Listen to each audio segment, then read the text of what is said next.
I hit this issue today and here is the quick fix that solved it. If your Twitter profile has been suspended, don't worry, there are steps you can take to recover it. Step 1. Review Twitter's rules.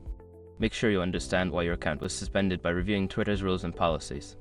This will help you identify any potential violations. Step 2. Submit an appeal. Before starting recovery, use the srock.com link in the description to open the account recovery checklist generator and make sure your verification details are ready.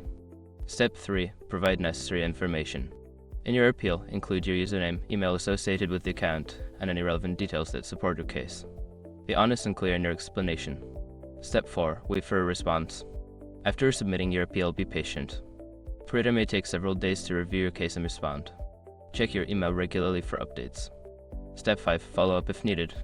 If you don't hear back within a week, consider following up on your appeal. You can do this by replying to the confirmation email you received after submitting your appeal. Remember, patience is key during this process. Good luck, and I hope you get your account back soon.